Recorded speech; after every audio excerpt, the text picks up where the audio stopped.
जी अस्सलाम वालेकुम, क्या हाल है? आप सब लोग खैरियत से हैं? इमरान खान साहब रिहा होने के बावजूद रिहा नहीं हो सके। अब सवाल ये कि कितने अरसा ये जेल में रहेंगे और क्या इन्हें रिहाई नसीब हो सकेगी या नहीं होगी, और क्या 16 सितंबर से पहले पहले यानी चीफ जस्टिस ऑफ पाकिस्तान की रिटायरमेंट से पहले पहले इमरान खान साहब बनी गाला या फिर ज़मान पार्क पहुंचेंगे या नहीं पहुंचेंगे, ये हम आपको आज के वीलॉग में बताएंगे। और इमरान खान साहब की गिरफ्तारी साइफर में भी हो चुकी है। आज उनकी हेयरिंग है और ये हेयरिंग होगी अटक जेल के अंदर, यानी जज साहब अटक जेल जाएंगे और वहाँ पे इमरान खान साहब को मुजरम के तौर पे या मुलजम के तौर पे पेश किया जाएगा और वहाँ इनके साथ सवाल करके फिर ये फैसला किया जाएगा कि इमरान खान साहब जुडिशल रिमांड पे रहेंगे या फिर इमरान खान साहब को FIA के हवाले करना है। लेकिन मेरी इंफॉर्मेशन ये है कि इमरान खान साहब को इसी जेल में इसी सेल के अंदर रखा जाएगा और ये जो खसूसी अदालत बनी है साइफर के मामले में, वो अदालत इमरान खान साहब की जो जुडिशल रिमांड है उसको तवील कर देगी, बल्कि लंबा एक जुडिशल रिमांड देगी। क्यों होगा ये भी हम आपको आज के वीलॉग में बताएंगे। और इसके साथ साथ हम आपको ये भी बताएंगे कि PTI की एक बहुत बड़ी गिरफ्तारी होने वाली है और वो गिरफ्तारी है बुशरा बीबी के। बुशरा बीबी को किसी वक्त भी गिरफ्तार किया जा सकता है। अब बुशरा बीबी की गिरफ्तारी क्यों होगी ये भी हम आपको आज के वीलॉग में बताएंगे। लेकिन उन सब चीज़ों से पहले पहले समड़ियाल के अंदर एक इंतहाई खौफनाक वाक़या पेश आया और ये वाक़या साबित करता है कि पाकिस्तानी है किस किस्म की, हमारी थिंकिंग क्या है और इस थिंकिंग के साथ हम ये चाहते हैं कि पाकिस्तान चल जाए। क्या ये मुमकिन है? ये भी मैं आपको आज के वीलॉग में बताऊँगा। कल समड़ियाल के अंदर एक बड़ा खौफनाक वाक़या पेश है। ये वाक़या कल का नहीं है, इसकी तारीख थोड़ी सी लंबी है, लेकिन कल इन्वेस्टिगेशन में पता चला कि हुआ क्या था। वाक़या बड़ा ही इंतहाई खौफनाक है और मैं चाहता हूँ कि आप इस वाक़े को सुने और उसके बाद अंदाज़ा लगाएं कि ये वो लोग हैं जो चाहते हैं कि पाकिस्तान रियासत मदीना बन जाए। तो ऐसे लोगों की मौजूदगी में पाकिस्तान रियासत मदीना कैसे बनेगा? समड़ियाल के साथ एक छोटे से गाँव में एक खातून थी और ख़ातून 7 महीने की प्रेग्नेंट थी। वो एक डॉक्टर के पास इंजेक्शन लगवाने के लिए गई और डॉक्टर ने कुछ 2 ख़वातीन के साथ मिलकर पहले उस खातून का गला काट दिया और फिर उसके बाद ऑपरेशन करके उसके पेट से बच्चा निकाल लिया। अब बच्चा जो 7 महीने का था और इस दौरान ज़ाहिर खातून फौत हो गई, ज़िंदा नहीं रह सकी और इसी दौरान जो है बच्चा उसका इंतकाल भी हो गया और उसके बाद उसे ट्रंक में पैक करके अपने घर ले गए और पुलिस ने बड़ी मुश्किल से इस लाश को डिस्कवर किया। अब जो खातून जिसके साथ ये वाक़या पेश आया उसके खामद ने कुछ अरसे पहले पुलिस को ये रिपोर्ट की थी कि मेरी बीवी घर से गायब हो गई अचानक, मैं काम पे गया हुआ था, जब मैं वापस आया तो मेरी बीवी नहीं मिल रही। और पुलिस ने FIR काटी और उसके बाद जब CCTV कैमरा देखने शुरू किए तो आहिस्ता आहिस्ता वो उस क्लिनिक तक पहुँच गए, फिर उस घर तक पहुँच के जहाँ पर उस बीवी को कत्ल कर दिया गया था। और जब मुलजमान को गिरफ़्तार किया गया तो ये पता चला कि जो मुलजमान 2 औरतें हैं, उनकी एक भतीजी है या एक भांजी है, अब ये पता नहीं भतीजी या भांजी है, उसके घर औलाद नरीना नहीं थे। तो उसने कहा कि मुझे किसी तरफ से किसी जगह से बच्चा ला दें। तो इन लोगों ने प्लान किया कि ये खातून है, इसके पेट में बच्चा है, तो इस खातून को कत्ल करके इसके पेट से बच्चा निकाल के उस भतीजी को दे दिया जाए। तो ये प्रॉपर प्लान करके इन्होंने मर्डर किया। तो इससे आप अंदाज़ा लगाएं कि ये एक माइंडसेट है पाकिस्तान के अंदर, यानी माओं के पेट के अंदर भी बच्चे महफूज नहीं हैं और माएँ उस क्लिनिक में जहाँ पे जाके वो अपने बच्चे के लिए इंजेक्शन लगवाना चाहती हैं वहाँ पे भी महफूज नहीं हैं। लेकिन इसके साथ साथ हम इस थिंकिंग के साथ और इस एटीट्यूड के साथ हम इस मुल्क को रियासत मदीना बनाना चाहते हैं। तो एक इंतहाई अफसोसनाक वाक़या है। इससे आप पाकिस्तानियों का माइंडसेट देख लीजिए। मेरा ख्याल है कि गवर्नमेंट ऑफ पाकिस्तान को ऐसे जो क्राइम हैं उनके लिए खौफनाक किस्म की सज़ा तजवीज़ करनी चाहिए। इन सब के केसेस फ़ौरन चलने चाहिए, फिर उनकी बाकायदा तशहीर होनी चाहिए और इन्हें फ़ौरन सज़ा मिलनी चाहिए ताकि पाकिस्तान में इस किस्म के जुर्म उसके बाद ना हो सके।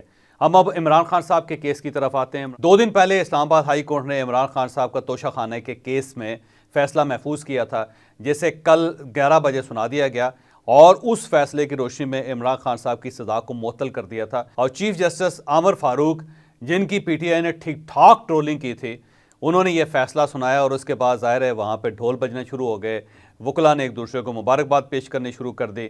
अदालत के बाहर निकल के सब लोगों ने बहुत सारे मीडिया को बीपर्स दिए, वहाँ पे उन्होंने शादियाने बजाए, फिर मिठाइयाँ तकसीम हुई और उसके बाद ये वकला अटक जेल चले गए और वहाँ पर उन सब का ख्याल ये था कि जेल के दरवाजे खुल जाएंगे, इमरान खान साहब बाहर आ जाएंगे और ये कंधों पे उठा के इमरान खान साहब को बनी गाला ले जाएंगे। लेकिन वहाँ जाके पता चला कि इमरान खान साहब की रिहाई जो मुमकिन नहीं है। और ये वो खबर थी जो हम आपको एक दिन पहले दे चुके हैं कि इमरान खान साहब की रिहाई का ऑर्डर आएगा, लेकिन वो रिहा नहीं होंगे, क्योंकि उसके साथ ही इमरान खान साहब को साइफ़र के केस के अंदर उनकी गिरफ्तारी डाल दी गई थी। और अब आज साइफ़र की खसूसी अदालत में इमरान खान साहब की पेशी है।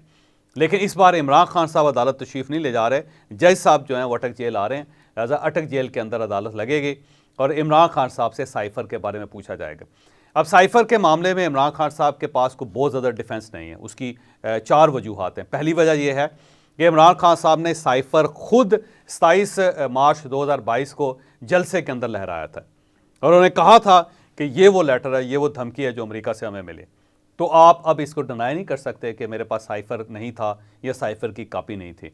अब आप अगर ये कहेंगे कि वो साइफ़र की कापी झूठी थी तो फिर आप उल्टा फंस जाएंगे, और अगर आप ये कहेंगे कि वो साइफ़र की कापी थी तो फिर ये सवाल पैदा हो जाएगा कि इमरान खान साहब बतौर प्राइम मिनिस्टर अपने दफ्तर से साइफ़र की कापी जेब में डाल के जलसे में कैसे ले जा सकते हैं और उसे फिर आलमी मीडिया के सामने और फिर इतने भरपूर जलसे में किस तरह लहरा सकते हैं और किस तरह बात कर सकते हैं। दूसरी बात यह कि इमरान खान साहब ने खुद अपने मुंह से एतराफ़ किया था कि मेरे पास एक साइफ़र की कापी थी और वो मुझसे गुम हो गई, और ये जो एतराफ़ है उन्होंने टेलीविज़न पे किया, जो बोर है बहुत ज़्यादा पेश हुआ। और तीसरा इमरान खान साहब की अपनी ऑडियो है जिसमें वो आज़म खान साहब से, फिर असद उमर साहब से, फिर वो शाह महमूद कुरैशी साहब से कह रहे हैं कि हमारे पास साइफ़र आ गया, अब हम इस पर ठीक ठाक खेलेंगे। तो इमरान खान साहब इससे भी इनकार नहीं कर सकते। और इसके साथ साथ ये हकीकत है कि एक साइफ़र की कापी बाकायदा गुम है और उसे आज़म खान साहब ने तस्लीम किया कि मैंने इमरान खान साहब को दी थी, और उसके बाद जब मैं इमरान खान साहब से कापी लेने गया तो इमरान खान साहब का कहना था कि मुझसे गुम हो गए। और उसके बाद एक और हकीकत यह है कि वो साइफ़र जो इमरान खान साहब के पास था वो एक अमेरिका की वेबसाइट के ऊपर छपा पूरे का पूरा, और उस पर एक बड़ा तवील आर्टिकल बना। तो इमरान खान साहब के पास डिफेंस में कोई ख़ास चीज़ नहीं है। फिर शाह महमूद कुरैशी साहब जो इस वक्त ख़ुद भी हिरासत में है, उन्होंने ये एतराफ़ कर लिया है कि मैंने इमरान खान साहब को साइफ़र की कापी दी थी। अब इमरान खान साहब जाने, साइफ़र जाने, अवाम जाने और अदालत जाने। तो अब एक गवाही शाह महमूद कुरैशी साहब की तरफ से भी मिल चुकी है जो आने वाले दिनों में आपके सामने आ जाएगी। आज़म खान साहब जो प्रिंसिपल सेक्रेटरी हैं वो बता चुके हैं। असद उमर साहब जो हैं, क्योंकि वो भी इस सारे सर्कल के अंदर हैं, और असद उमर साहब भी किसी न किसी वक्त गवाही देने पर मजबूर हो जाएंगे। तो इस सारे मामले में अब साइफ़र का केस बड़ा ऑबियस है और खसूसी अदालत बन चुकी है। मेरा ख्याल है कि बहुत जल्द इमरान खान साहब को साइफ़र में भी सज़ा हो जाएगी, और ये जो सज़ा होगी ये भी बड़ी जल्दी होगी, और इसको चैलेंज करने में भी इनके वकला को बहुत टाइम लगेगा। तो मेरा ज़ाती ख्याल ये है कि इमरान खान साहब की रिहाई नहीं हो रही। इमरान खान साहब को अगर एक अदालत से रिहाई मिल जाती है, दूसरी से ज़मानत मिल जाती है, तब भी इमरान खान साहब को छोड़ा नहीं जाएगा, क्योंकि उसका मतलब ये होगा कि इमरान खान साहब अगर बाहर चले गए हैं तो फिर स्टेट की बदनामी है, फिर ये इस्टेब्लिशमेंट की हार है, और इस्टेब्लिशमेंट हो या रियासत हो वो अपनी हार नहीं मानती। तो इसमें खान साहब को बहुत ज़्यादा रिलीफ अदालतों से अगर मिल भी गया तब भी इमरान खान साहब अपने घर नहीं जा सकेंगे। 16 सितंबर से पहले तो ये मुमकिन ही नहीं। 16 सितंबर में चीफ जस्टिस ऑफ पाकिस्तान की रिटायरमेंट हो जाएगी और उसके बाद हालात तब्दील हो जाएंगे। जब हालात तब्दील होंगे तो फिर मेरा ख्याल है इमरान खान साहब के लिए हालात मज़ीद मुश्किल हो जाएंगे, क्योंकि वो अदालत नहीं रहेगी जो इनको गुड टू सी यू कहती थी। तो अब ज़ाहिर है फिर जब अदालत बदल जाएगी, हुक्मरान बदल जाएंगे, चीफ जस्टिस ऑफ पाकिस्तान बदल जाएंगे, तो फिर ज़ाहिर नीचे से अहकामात नहीं जाएंगे, और उसके बाद फिर इमरान खान साहब को वो लेवल प्लेइंग फील्ड मिल जाएगी जिसकी वो हमेशा दरख्वास्त किया करते थे। अब यहाँ पे मैं आपको ये भी बताता चलूँ कि 4 और पीटीआई के मेन लोग हैं जिनकी गिरफ्तारी का खदशा पैदा हो गया है, और बड़ी बड़ी गिरफ्तारियाँ होंगी जो इस वक्त छुपे हुए हैं, लेकिन पुलिस और रियासत उनके करीब पहुँच चुकी है, वो किसी वक्त भी गिरफ्तार हो सकते हैं।